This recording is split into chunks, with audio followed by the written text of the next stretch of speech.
आज हम लोग जैकपॉट का 21-22 का मॉडल सेट कर रहे हैं, जो कि सब्जेक्ट आपका अकाउंटेंसी है। समय आपका 1.5 घंटा है और 40 क्वेश्चन में 40 नंबर का है। क्लास 11 का आज हम लोग बात कर रहे हैं। तो चलिए वीडियो को स्टार्ट करते हैं। आप सारा क्वेश्चन का आंसर हमारे YouTube चैनल से आपको मिल जाएगा। आप YouTube चैनल से अच्छे तरीका से तैयारी कर सकते हैं, चाहे क्लास 11 का हो, 12th का हो या कंप्यूटर कोर्स का हो। आप हमारे चैनल से जुड़ने के लिए आप हमारे चैनल को सब्सक्राइब कर दिए, वीडियो को अपने दोस्तों के साथ शेयर कर दिए। चलिए अब वीडियो को स्टार्ट करते हैं। अकाउंटेंसी में हम लोग पहला क्वेश्चन देख रहे हैं। लिख रहा, कोटल ने इस पर पुस्तक लिखी। कौन सा चीज पर पुस्तक लिखा गया था? Option A accountancy, option B economics यानी अर्थशास्त्र, और ऑप्शन सी सांख्यिकी, और चौथा हस्तलेखा शास्त्र। तो यहां पर ऑप्शन जो होगा वो सही ऑप्शन होगा ऑप्शन बी यानी इकोनॉमिक्स। क्वेश्चन नंबर 2, लेखांकन सतर्कतापूर्ण एवं कुशल पर खाली स्थान आधारित होता है किस पर? पहला ऑप्शन पुस्तपालन प्रणाली पर, दूसरा अभिलेखन प्रणाली पर, तीसरा वर्गीकरण प्रणाली पर, और चौथा संप्रेषण प्रणाली पर। तो सही आंसर होगा ऑप्शन ए पुस्तपालन प्रणाली पर यानी बुक कीपिंग पर आधारित होता है। तो ऑप्शन ए। क्वेश्चन नंबर 3, पुस्तकों के एक सेट में सभी व्यवसायिक लेन देनों को व्यवस्थित तरीके से रिकॉर्ड करने की कला को क्या कहा जाता है? पहला लेखांकन, दूसरा बुक कीपिंग, तीसरा लेजर, चौथा इनमें से नहीं। तो क्वेश्चन नंबर 3 का जो सही जवाब है वो आपका पुस्तपालन होगा यानी बुक कीपिंग, ऑप्शन बी।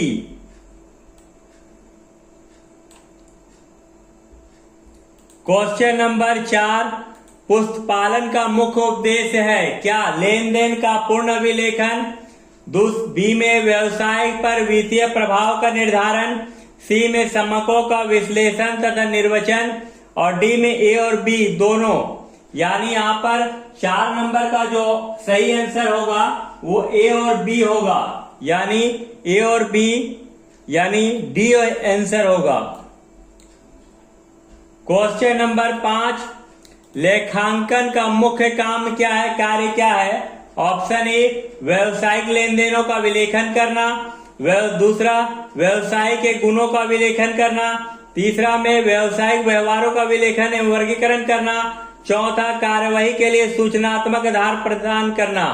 तो क्वेश्चन नंबर 5 का जो सही आंसर होगा ऑप्शन सी व्यवसायिक व्यवहारों का विलेखन करना और वर्गीकरण करना। क्वेश्चन नंबर 6, परंपरागत खाता कितने प्रकार के होते हैं? परंपरागत खाता कितने प्रकार के होते हैं? ए 2, बी में 3, सी में 4 और डी में 5। तो सही ऑप्शन जो होगा वो ऑप्शन बी होगा, 3 खाते होते हैं।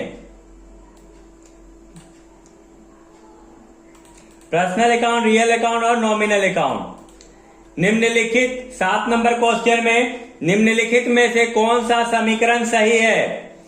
संपत्ति assets equal to liability minus capital, दूसरा में assets equal to capital minus liability, तीसरा सी में assets equal to capital plus liability, और डी में assets equal to assets minus net worth liability. तो ऑप्शन 7 का जो आंसर होगा ऑप्शन सी होगा, यानी संपत्ति जो होता है वो पूंजी बराबर दायित्व के बराबर होता है, capital plus liability equal to asset, यानी ऑप्शन सी।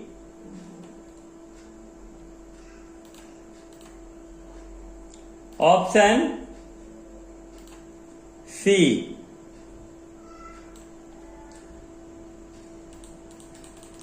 क्वेश्चन नंबर 8, कार्यालय भवन के किराए के रूप में दिया गया 5,000 एक क्या है?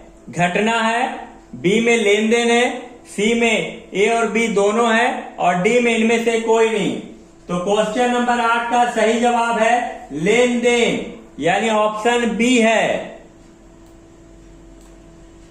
क्वेश्चन नंबर 9, एक लेजर एक तरफ में कितने कॉलम होते हैं? Option A 4, option B 5, option C 6, option D 7। देखिए, जब हम लोग लेजर में 4 कॉलम होते हैं, एक साइड का डेट, पार्टिकुलर, जेफ और अमाउंट, 4 कॉलम, यानी ऑप्शन ए होगा।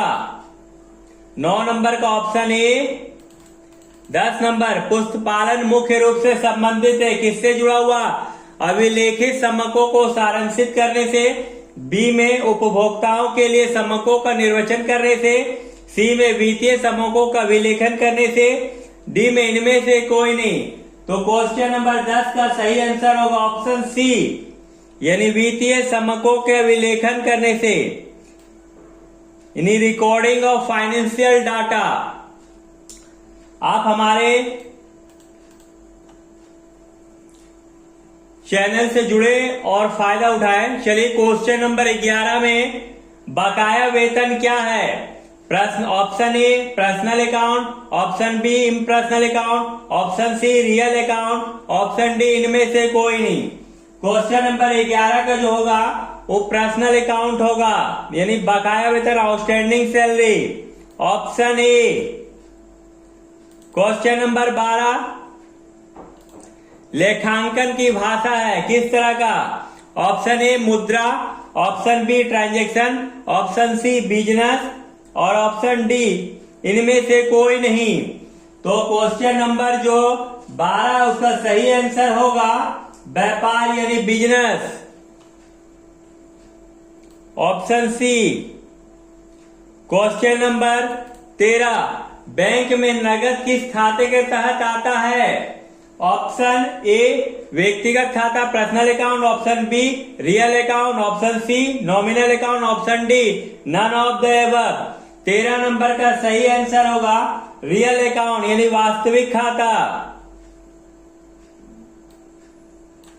14 नंबर क्वेश्चन बोल रहा पुस्तपालन के जन्मदाता कौन है? Option A Cotter, option B Spicer और Pegler, option C Lucas Pacioli, option D Marshall.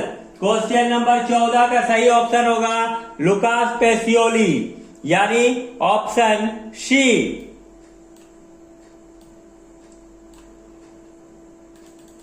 Question number 15, पुस्तपालन और लेखांकन की प्रथम पुस्तक कब प्रकाशित हुई थी?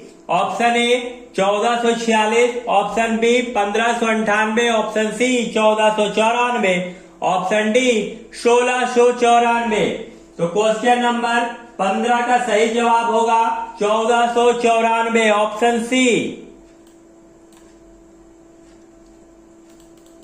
क्वेश्चन नंबर 16, अस्थायी संपत्ति में किसे सम्मिलित होते हैं?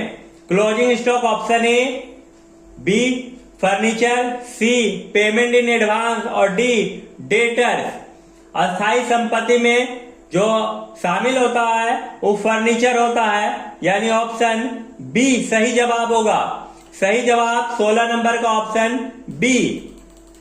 17 नंबर, स्वामीगत कोष के अलावा संस्था के दायित्व को क्या कहा जाता है? पहला option A asset, option B liability, option C capital, option D none of these. यानी सही आंसर होगा 17 का बी, यानी लायबिलिटी, दायित्व होता है। क्वेश्चन नंबर 18, लेन देन का क्या अर्थ है? ऑप्शन ए माल एवं सेवाओं का विनिमय, ऑप्शन बी माल एवं सेवाओं को मुद्रा में विनिमय, ऑप्शन सी माल एवं मुद्राओं में विनिमय, ऑप्शन डी केवल मुद्रा में विनिमय। 18 नंबर का जो ऑप्शन होगा ऑप्शन बी होगा, माल और सेवाओं का मुद्रा में विनिमय, यानी आप सेवा भी बेचते हैं और माल भी बेचते हैं और बदले में पैसा लेते हैं। ऑप्शन बी होगा क्वेश्चन नंबर 18 का। ऑप्शन सी क्वेश्चन नंबर 19, उन सभी को जिनका धन व्यवसाय धारता उसे क्या कहा जाता है? यानी पहला ऑप्शन देनदार डेटर्स, बी में लेनदार क्रेडिटर्स, सी में इन्वेस्टर यानी निवेशक और डी में इनमें से कोई नहीं। क्वेश्चन नंबर 19 का सही ऑप्शन होगा लेनदार। जो हमसे पैसा पाता है वो क्रेडिटर्स होता है यानी लेनदार होता है। क्वेश्चन नंबर 20 व्यय के लिए प्रयुक्त अन्य शब्द है, व्यय के लिए क्या लिखा जाता है? समाप्त लागत एक्सपायर्ड कॉस्ट, असमाप्त लागत नॉन एक्सपायर्ड कॉस्ट, एसेट या लॉस। यहाँ ऑप्शन 20 नंबर का सही ऑप्शन होगा option A expired cost. Option A expired cost सही आंसर होगा क्वेश्चन नंबर 20 का। क्वेश्चन नंबर 21 द्विपलु अवधारणा पर आधारित व्यवसायिक लेन देनों का विलेखित करने की क्या विधि को कहा जाता है? यानी जो हम लोग डुअल कॉन्सेप्ट में लिखते हैं उसे क्या कहा जाता है? दोहरा लेखा प्रणाली, दोहरा खाता प्रणाली, ऑप्शन सी दोहरा पुस्तक प्रणाली। उपरोक्त के सभी जो क्वेश्चन नंबर 21 का सही जवाब जो होगा वो आपका दोहरा लेखा प्रणाली डबल एंट्री सिस्टम कहलाता है। Double entry system option A, याद रखिएगा double entry system option A. Question number 22 माल उधार की खरीद दर्ज किया जाता है। जब माल हम लोग उधार खरीदते हैं कहां लिखते हैं? Purchase book option A, option B में sales book, option C cash book, none of the. जब हम लोग उधार माल खरीदा जाता है तो परचेज बुक में लिखा जाता है यानी सही आंसर होगा option A purchase book. Question number 23 लेखांकन के सिद्धांत सामान्य आधारित होते किस पर? विषय निष्ठा पर, बी में व्यवहारिकता पर, सी में अभिलेखन में सुगमता पर, डी में संकल्पना पर। यानी 23 नंबर का सही आंसर होगा व्यवहारिकता पर यानी ऑप्शन बी लेन देन पर होता है। क्वेश्चन नंबर 24 किस अवधारणा के अनुसार उन लेन देनों को जिन्हें मुद्रा के रूप में व्यक्त किया जा सकता है लेखा पुस्तकों में अभिलेखित किया जाना चाहिए? ऑप्शन ए व्यवसायिक इकाई, ऑप्शन 2 यानी बी द्विपलु अवधारणा, ऑप्शन सी मुद्रा की माप, ऑप्शन डी इनमें से कोई नहीं। क्वेश्चन नंबर 24 का सही ऑप्शन होगा ऑप्शन सी मुद्रा की माप यानी जो भी लेन देन करते हैं हम लोग पैसा से लेन देन किया जाता है। क्वेश्चन नंबर 25 आहरण खाते की शेष राशि को हस्तांतरित किया जाता है कहां पर? यानी ड्रॉइंग का जो बैलेंस निकलता है उसको हम लोग कहां ट्रांसफर करते हैं? Option A trading account, option B profit and loss, option C capital account और option D none of the. तो क्वेश्चन नंबर 25 का सही जवाब जो होगा वो ऑप्शन सी होगा यानी कैपिटल अकाउंट से हम लोग माइनस कर देते हैं ड्रॉइंग को यानी यहां पर होगा ऑप्शन सी। क्वेश्चन नंबर 26 अदत्त व्यय को वर्ष के अंत में लाभ हानि खाते में किस सिद्धांत के अनुसार शामिल किया जाता है? यानी आउटस्टैंडिंग एक्सपेंसेस को साल के अंत में प्रॉफिट एंड लॉस अकाउंट में किस सिद्धांत के अनुसार दिखाया जाता है? मिलान अवधारणा ऑप्शन ए, बी में पूर्ण प्रकटीकरण अवधारणा, सी में उपार्जन अवधारणा और डी में चालू स्थिति अवधारणा। क्वेश्चन नंबर 26 का सही आंसर होगा ऑप्शन सी यानी उपार्जन अवधारणा एक्रुअल कॉन्सेप्ट।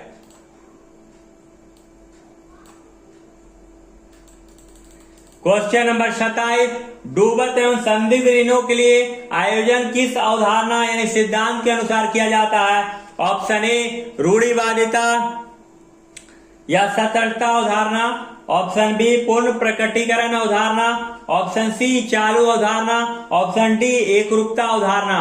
तो क्वेश्चन नंबर 27 का सही आंसर होगा ऑप्शन ए रूढ़िवादिता अवधारणा, रूढ़िवादिता या सतर्कता अवधारणा। क्वेश्चन नंबर 28 उपार्जन की अवधारणा से संबंधित है। ऑप्शन ए द्विपलु अवधारणा, ऑप्शन बी लागत अवधारणा पर, ऑप्शन सी मिलान अवधारणा पर, ऑप्शन डी इनमें से कोई नहीं। क्वेश्चन नंबर 28 का सही जवाब है ऑप्शन सी, मिलान अवधारणा के अनुसार, मैचिंग कॉन्सेप्ट के अनुसार हम लोग एक्युरल कॉन्सेप्ट का हिसाब करते हैं। क्वेश्चन नंबर 29, आयकर अधिनियम के अनुसार लेखांकन अवधि होती है 1 जनवरी से 31 दिसंबर, या 1 अप्रैल से 31 मार्च, या 1 जुलाई से 30 जून, या 1 अक्टूबर से 30 सितंबर। तो फाइनेंशियल ईयर जो होता है वो 1 अप्रैल से 31 मार्च का होता है, यानी ऑप्शन बी सही जवाब होगा क्वेश्चन नंबर 29 का। क्वेश्चन नंबर 29 का सही जवाब ऑप्शन बी होगा। अब हम लोग आते हैं क्वेश्चन नंबर 30 में। क्वेश्चन नंबर 30 कह रहा है, ध्यान से सुनिएगा, किसी अवधारणा के अनुसार प्रतिवर्ष एक जैसे लेखांकन पद्धति को पालन किया जाना चाहिए।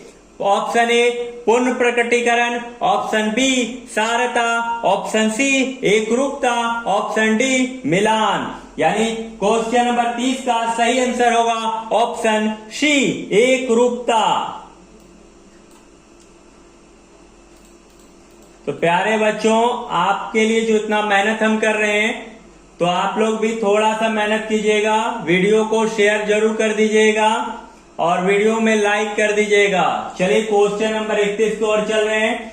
लिख रहा, दोहरा लेखा प्रणाली का जन्म हुआ था, कहां हुआ था? अमेरिका में, option A, option B Bharat में, ऑप्शन सी इटली में, ऑप्शन डी फ्रांस में। तो सही आंसर होगा इटली में, ऑप्शन सी इटली में जन्म हुआ था दोहरा लेखा प्रणाली का। क्वेश्चन नंबर 32, दोहरा लेखा प्रणाली से आशय है, ऑप्शन ए पुस्तकों के 2 अलग अलग समूह में प्रविष्टि, दूसरा यानी बी में 2 वास्तविक खातों में प्रविष्टि, ऑप्शन सी पुस्तकों के एक समूह में 2 प्रविष्टि, ऑप्शन डी एक व्यवहार के 2 पक्षों के प्रविष्टि। यानी दोहरा लेखा प्रणाली कैसे किया जाता है? तो सही आंसर होगा ऑप्शन डी, एक ही लेन देन के 2 पक्षों में एंट्री किया जाता है, यानी ऑप्शन डी सही आंसर होगा। क्वेश्चन नंबर 33, बैंक में जमा नगद के लिए डेबिट होगा। जब हम लोग बैंक में पैसा जमा करते हैं तो डेबिट किसको करते हैं? ऑप्शन ए बैंक खाता, option B cash account, option D depositor account, option D none of the. तो 33 नंबर का सही आंसर होगा 33 नंबर बैंक खाता को हम लोग डेबिट करते हैं, क्योंकि bank account debit to cash करते हैं, या बैंक अकाउंट डेबिट टू किसी का नाम, तो डेबिट में बैंक ही होगा। क्वेश्चन नंबर 34 बोल रहा, मूल प्रलेख का विशेषता है किसका? साक्ष्य का, ऑप्शन बी अकिंचन का आधार का, ऑप्शन सी विस्तृत ब्यौरा का, और ऑप्शन डी ये सभी का। तो क्वेश्चन नंबर 34 का सही आंसर होगा, क्वेश्चन नंबर 34 का सही आंसर होगा ये सभी, यानी सारा चीज होना चाहिए। मूल प्रलेख का मतलब होता है ये सभी, ना all of these. Question number 35, एक तलपट तैयार किया जाता है, एक तलपट तैयार किया जाता है कौन सा विधि से? ऑप्शन ए योग विधि से, ऑप्शन बी शेष विधि से, ऑप्शन सी ऊपर के दोनों, और ऑप्शन डी इनमें से कोई नहीं। तो क्वेश्चन नंबर 35 का सही आंसर होगा ऑप्शन सी, यानी ऊपर के दोनों। जब हम लोग बनाते हैं ट्रायल बैलेंस तो बैलेंस मेथड से भी बनाते हैं और टोटल मेथड से भी। क्वेश्चन नंबर 36, एक ग्राहक को खाली स्थान भेजा जाता तब वह माल वापस करता है।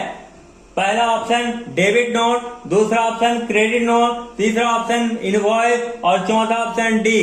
तो 36 नंबर का सही आंसर होगा डेबिट नोट, यानी